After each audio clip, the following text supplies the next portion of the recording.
Arvin's words echoed through the metal corridor, as if time itself had paused to process them. No one moved. No one spoke. Only the low, cold hum of the ventilation system remained, breathing softly, like the laboratory was still alive. At last, Lena spoke, her voice quiet but steady.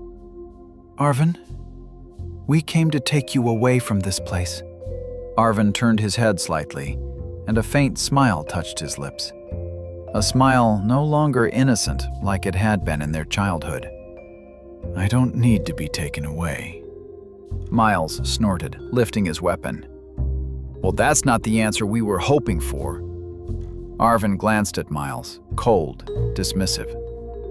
Miles Hartman, former Black-tier military intelligence agent, discharged for concealing data that demonstrated empathy toward experimental subjects. A brief pause. "Interesting. You really are the classic failed savior." Miles fell silent. His jaw tightened, but he didn't respond. Arvin's attention returned to Lena and Elias. "Back then, the three of us weren't chosen by chance," he said slowly. "We were selected for our neurosystem compatibility. And something deeper." Lena stepped closer. "Deeper how, Arvin?" Arvin looked at her, his dark gaze unreadable. "Because we were the first pieces," he said calmly, "in the evolution of a new kind of human." Arvin lifted a hand, a subtle gesture, inviting them forward. There were no soldiers, no alarms, no sudden attack. And somehow, that made everything far more terrifying. They followed Arvin down a wide corridor that opened into a vast chamber with glass walls overlooking the heart of the facility. Far below, hundreds of technicians and scientists moved in precise patterns, surrounded by colossal neurolink devices connected to a circular structure, like the core of a mechanical brain. Lena stared at the sight with a mix of awe and dread. "My God," Elias clenched his fists. "That's the final version of the memory integration machine." Cross nodded slowly.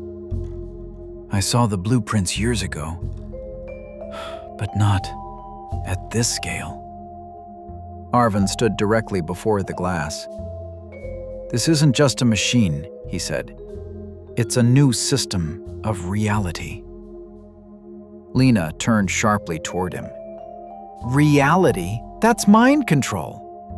Arvin didn't look back. "Manipulation is a crude word for it," he replied. "This is integration." Lena couldn't hold it in anymore. "You sound just like Gray." Arvin turned slowly. His gaze changed, like fire frozen in ice. "No," he said. "I go beyond Gray." Elias finally stepped forward, his voice tight with controlled fury. "Did Gray force you into this? Did he break you?" Arvin let out a soft laugh, not a joyful one, but the kind that comes from seeing bitter irony. "Gray tried to control me," he said, "but he forgot one thing." Arvin tapped his temple lightly. "I was the most stable subject. I learned faster than his commands. I understood the system better than its creator." Miles lowered his comm helmet slightly and muttered to Cross, "This isn't brainwashing. He knows exactly what he's doing." Cross gave a slow nod. "He's not a victim. He's the architect." The air left Lena's lungs. "Arvin, does that mean you chose all of this?" Arvin looked at her, and for the first time, something broke through the cold. Not anger, pain. "I've been waiting for you to come," he said quietly, "for one reason." He walked slowly toward Lena. Because the system isn't complete without you. Elias immediately shifted back half a step, his weapon coming up. Arvin continued, his voice calm but threaded with something wounded beneath it. I don't want to be saved. He took one more step closer. I want you to join me. Lena shook her head slowly. I can't.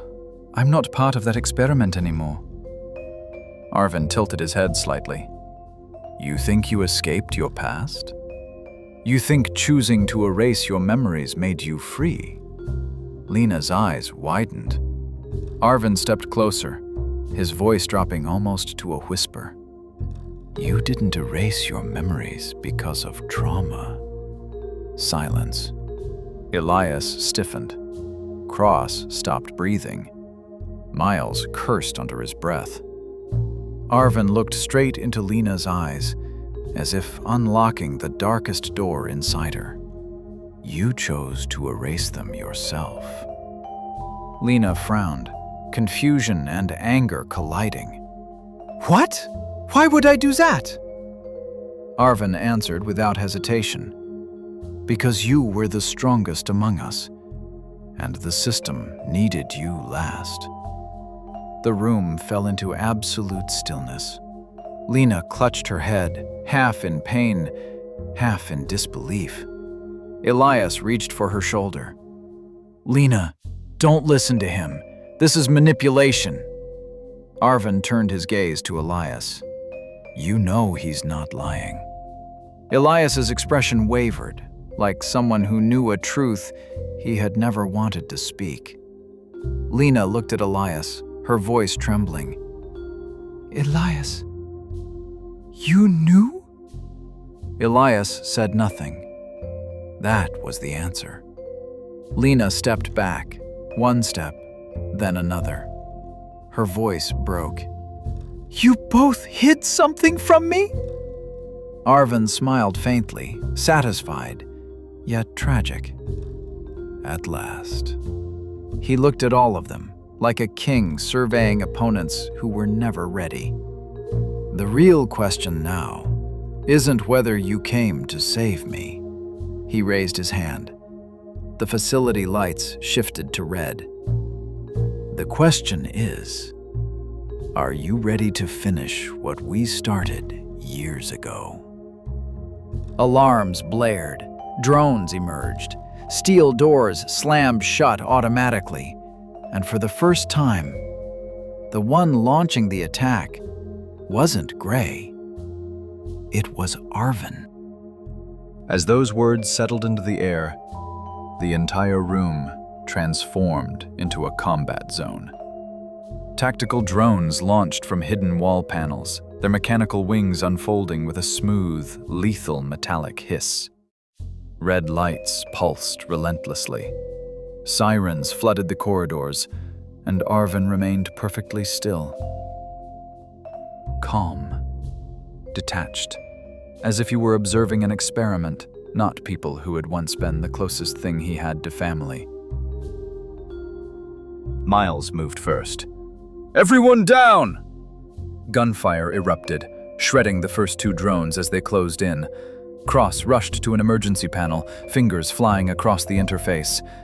I need time to open an exit route! How long? Elias shouted, firing at a drone diving from the ceiling. If Arvin isn't countering the system, 2 minutes. Cross glanced at the screen, then cursed under her breath. But since he is, 5, maybe 6. Miles fired with brutal precision. God, I miss when our problems were just governments and illegal organizations. 3 more drones dropped fast, their targeting lasers locking specifically onto Lena. Elias yanked her behind a steel pillar. He's prioritizing you, Elias muttered. Lena swallowed hard, her breath unsteady. Because he thinks I'm part of his plan. Elias looked straight at her. That is not your destiny. But the way his voice wavered sounded like someone trying to convince himself as much as her. In the middle of the chaos, Arvin walked slowly toward them, as if bullets, explosions, and drones were nothing more than background noise. "Lena," he said, his voice cutting through the sirens with unsettling clarity. "Stop running."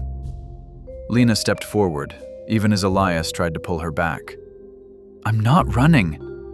Arvin moved a few steps closer, his expression unreadable. "Then look at me," he said. "Not as a monster, not as an experiment, not as the past." He stopped exactly 2 meters from Miles's firing range. "Look at me as yourself." The atmosphere shifted. "Lena, what do you mean?" Arvin made a small gesture with his fingers. A massive holographic panel flickered to life in the air. Inside it, MRI scans of 3 children's brains: Arvin, Lena, Elias. All 3 shared similar neural wave patterns, but Lena's was identical to Arvin's. Cross. Oh my God. Miles lowered his weapon slightly. So that's what neurosystem compatibility means. They weren't just subjects. Cross nodded slowly. They were complementary blueprints. Elias clenched his fists. They wanted to create a single human mind network. Arvin looked at Lena, his gaze gentle and devastating. "We were never separate parts, Lena. We are one system. I am the core. You are the amplifier. Elias is the stabilizer." Miles raised his gun again. "Great, so if I take one of you out, the whole system collapses?" Elias: "Miles, don't." Arvin remained calm. "You can't stop this system with weapons," he said, "because it's already running." The holographic panel shifted. An old, grainy video appeared. 3 small children sat in a white room. A scientist asked, "Do you know why you're here?" Young Lena, small but sharp-eyed, answered, "Because we're going to save the world." Young Elias added, "And if it fails, we'll replace it." Little Arvin, innocent and bright, laughed, "But we won't fail." The recording stopped.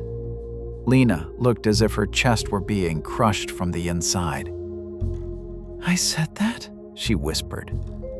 Elias lowered his weapon, not in surrender, but under the weight of something far heavier. "Lena, I've known since the beginning." She looked at him.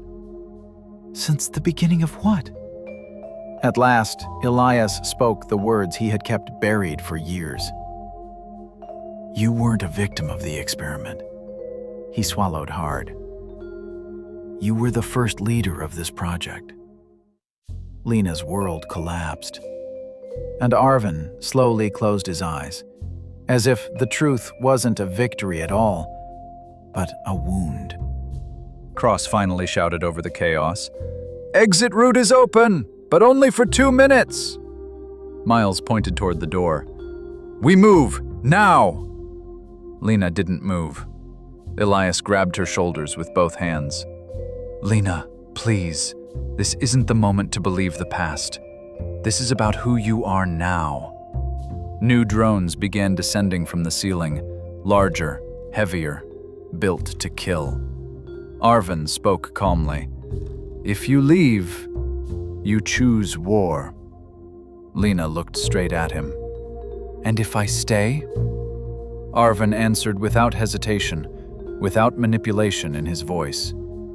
"Then you choose to build a new world with me." Silence hung between sirens and screaming metal. Lena finally opened her mouth. Her voice was quiet, yet unwavering. "I choose." The lights went out. The facility shuddered violently. Someone, or something, had just hacked the system. Everyone turned, including Arvin. A mechanical voice echoed through the speakers. "System override. Highest level access. New command activated. Subject erasure protocol initiated. Elias went pale. Cross froze. Miles hissed through his teeth. That's not Arvin's system. Arvin whispered slowly, dread creeping into his voice. He's awake. Arvin's words hung in the air like an invisible threat. And before anyone could ask what he meant, the entire facility shook harder. Power cables flared to life like veins awakening beneath the walls, and panels slid apart, revealing mechanical pathways no one had ever seen before. The cold, white lights shifted into a deep, ominous blue. The atmosphere of the room changed completely. This was no longer just an emergency. It felt like a reception, like something ancient, intelligent, and very much aware had just opened its eyes. The speaker activated again, this time with an AI voice that sounded older, deeper, unsettlingly human. Protocol 01, subject identification. Laser sensors swept across the room, locking onto Lena, Elias, and Arvin. Miles reacted instantly, firing at the nearest sensor, but the shot ricocheted harmlessly, like a toy weapon striking solid stone. Cross stared at her portable screen, the color draining from her face. This isn't Gray's system, he said quietly.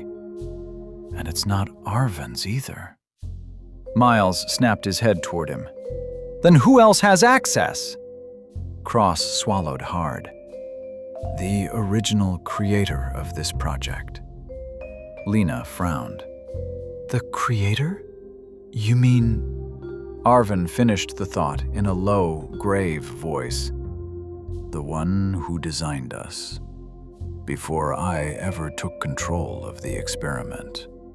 The massive wall at the far end of the chamber began to split apart, slowly, deliberately.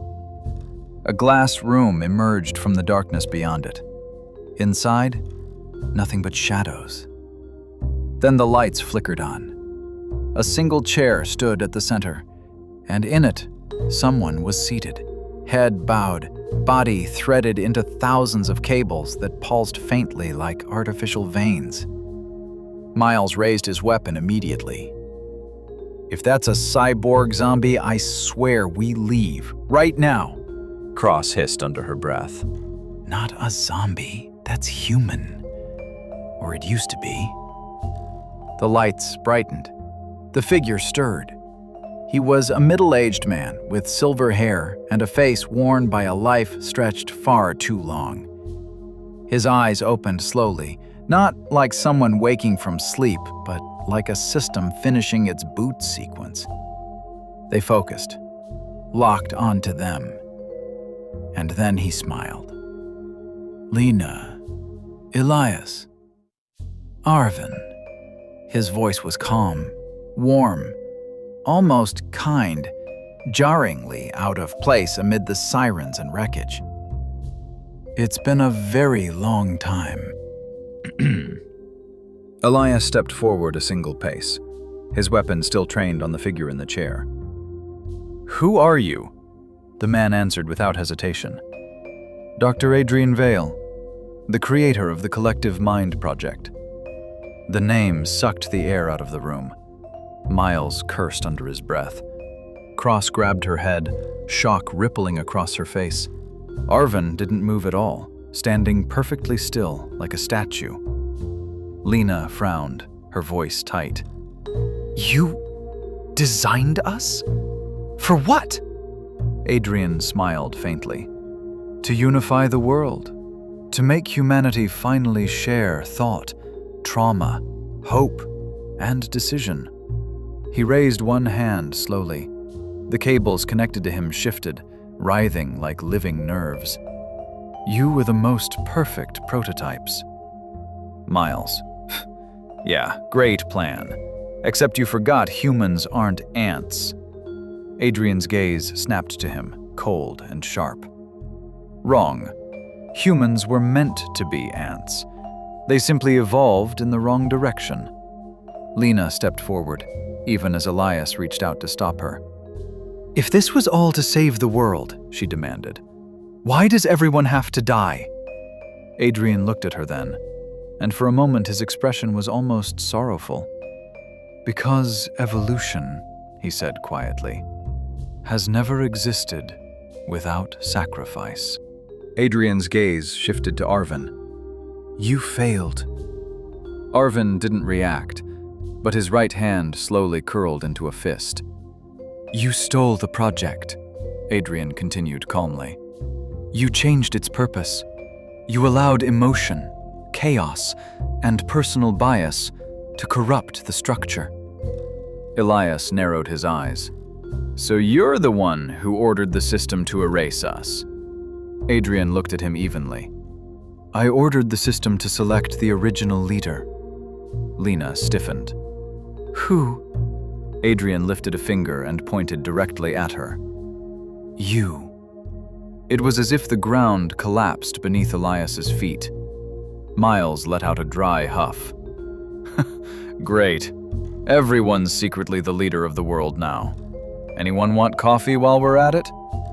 Lena ignored him. Her voice came out low and controlled. "And if I refuse?" Adrian answered with a single sentence. "Then the system will choose a replacement." Lena held her breath. "Arvin." Arvin looked up, and for the first time, anger broke through his composure. Adrian went on, almost conversationally. "Or," he glanced toward Elias, "the backup subject whose emotional profile is most compatible for ascension." Elias froze. Miles nearly dropped his weapon. Cross exhaled slowly, as if a horrifying realization had just settled in. "He doesn't want to rule the world," Cross said quietly. "He wants to rule the collective mind, and whoever becomes its center will lose themselves." Adrian smiled. "Not lose," he corrected. "Evolve." Lena looked at Adrian, then at Arvin, then at Elias. Everyone waited, and finally, Lena spoke. "I will lead, on one condition." Miles stared, slack-jawed. Elias tensed.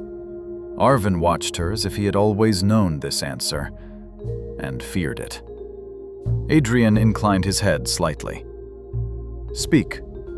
Lena met his gaze, a new courage steadying her voice. "No forced integration. No erasure of humanity. The system only functions if a mind chooses to connect, not if it is controlled." Adrian studied her. Silence. Then, slowly, he smiled. "You are different from the original design." He rose from the chair. "Let us see if the world is ready." The entire room shook again. The system shifted. The lights changed to white gold. The AI's voice echoed through the facility. "New leader initialization sequence activated." Lena took a long breath. Elias tightened his grip around her hand, and for the first time since all of this began, Lena did not feel alone. But the sensation lasted only a second before the system powered fully back online. An electromagnetic wave swept through the chamber like an invisible gust, stirring their hair even though the air remained cold and utterly still. Along the corridors, lights ignited one by one in the distance, forming a path. A path leading to the center of integration. The AI spoke again, its voice clearer now, more alive. "Core subject, please proceed to the center of the system." Miles. "If this turns into some cliché sci-fi trap, I'm burning this place down." Cross glanced at Miles as if she wanted to respond, but she looked too exhausted to care anymore. Arvin stepped to Lena's left, Elias to her right, as if their bodies understood before their minds had time to question it. They walked. And for the first time since the story began, there were no gunshots, no attacking drones. Only a silence, too vast to trust. They arrived in a room larger than anything they had ever seen. It was circular, and at its center stood a platform shaped like a neural network symbol. Surrounding it were metal chairs linked by cables, not designed for bodies, but for minds. Cross stared at the structure and, "This isn't a facility." Miles frowned. "Then what is it?" Cross answered quietly. "It's a temple." Adrian Vale entered after them, his steps calm and unhurried.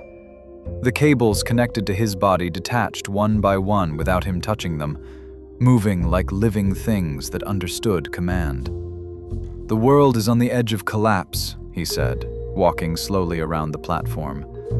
"Political leaders destroy one another, economies fall, technology advances without moral direction."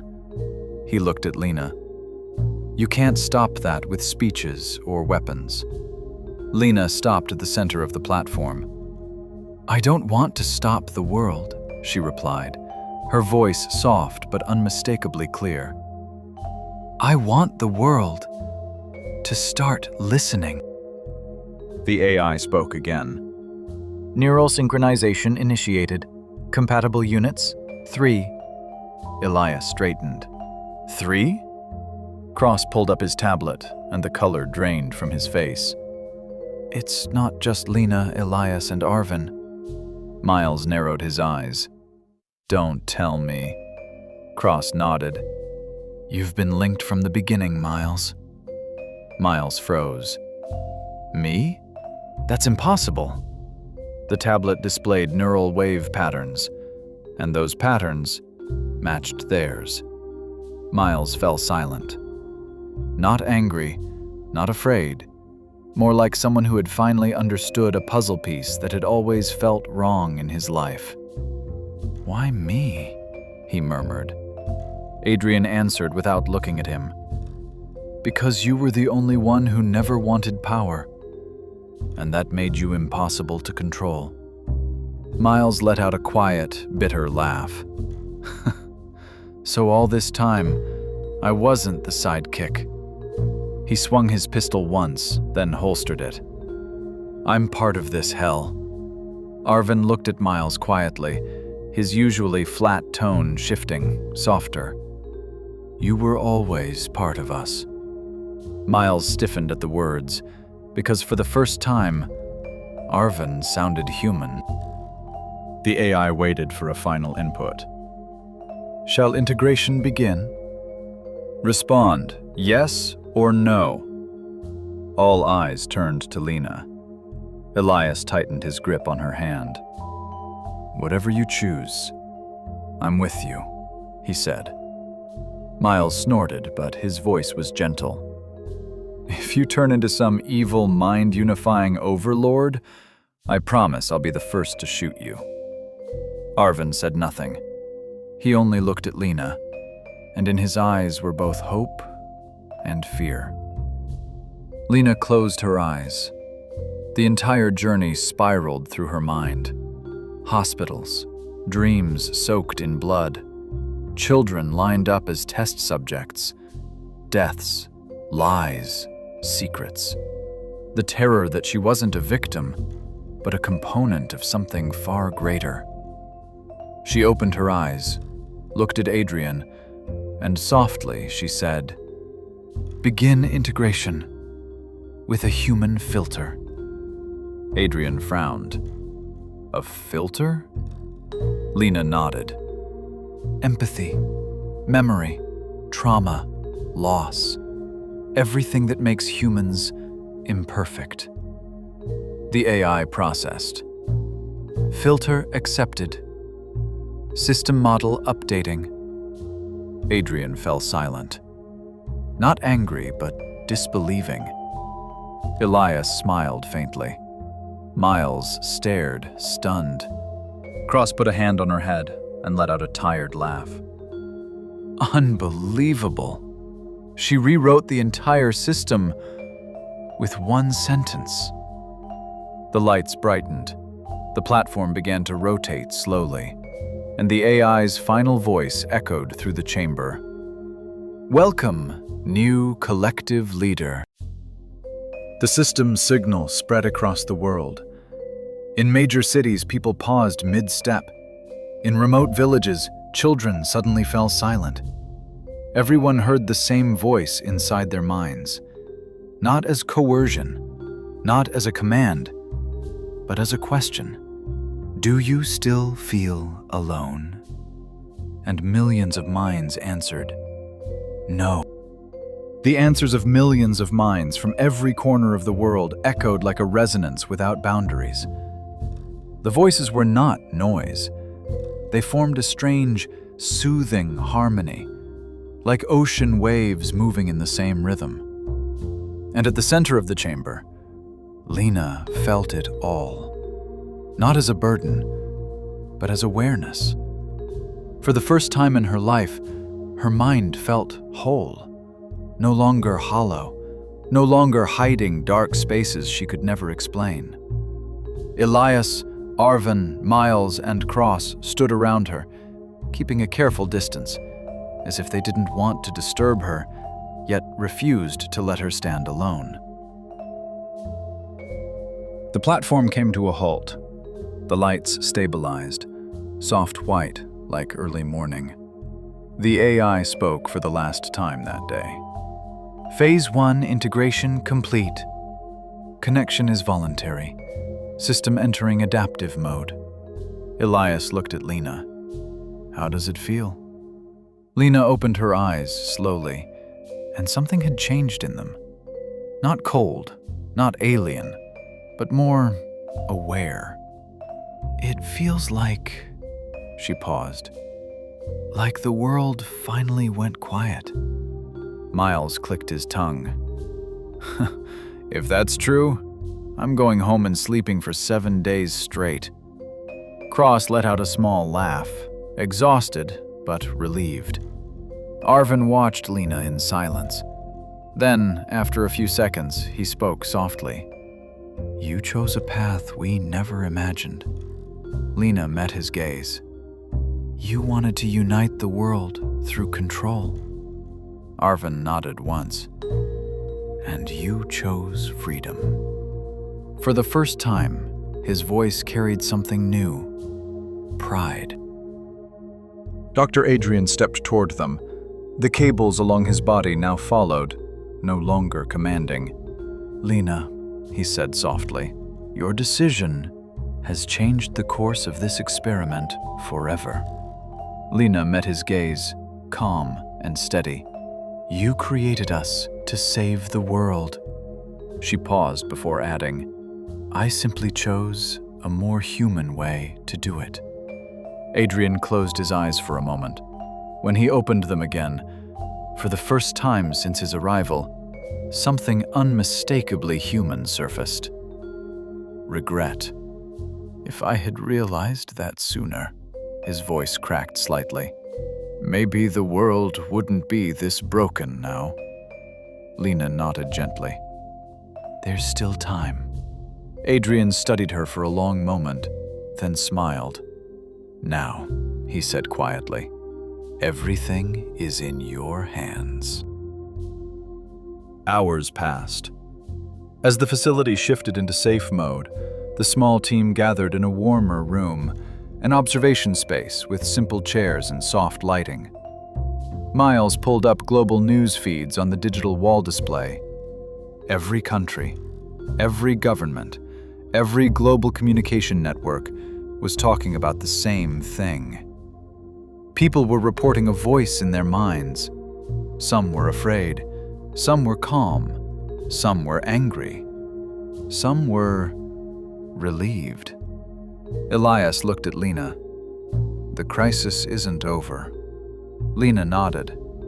I know. Cross added quietly, the world will need explanations, guidance, reassurance. Miles took a sip of his coffee and sighed. And the most important homework of all, convincing everyone you're not an evil telepathic overlord. Lena let out a small laugh, and with it, the room instantly felt human again. As night fell, Elias and Lena stood on the facility's balcony, open to the vast night sky. "I never imagined it would end like this," Elias said quietly. "Neither did I," Lena replied. She looked up at the stars. "For years, I felt broken, like there was a part of me missing. Now," she paused, "I feel whole." Elias studied her. "But being whole doesn't mean you have to face this alone." Lena turned to him, holding back a smile. "You mean you're staying? Even if the world keeps changing?" Elias nodded without hesitation. "As long as you're still Lena, not a machine." She looked at him for a few seconds. Then, slowly, she took his hand. Not dramatic, not forced, just connection. Real. And Elias squeezed her hand in return. From a distance, Arvin watched, not with jealousy, but quiet contemplation. Cross was asleep on a couch somewhere inside. Miles was calculating how much coffee was still considered safe for a normal human being. Life felt strange, absurd, and right. The AI spoke one final sentence before the system entered hibernation. "The world is changing." Lena answered, not out loud, but through a thought now linked to millions of others. "Then let's change together." Elias was still looking at her. From behind them, Miles shouted, "Hey! Don't start a global telepathic love wave in public!" Everyone laughed, even Arvin. And for the first time, the future no longer looked like a threat, but like something worth fighting for.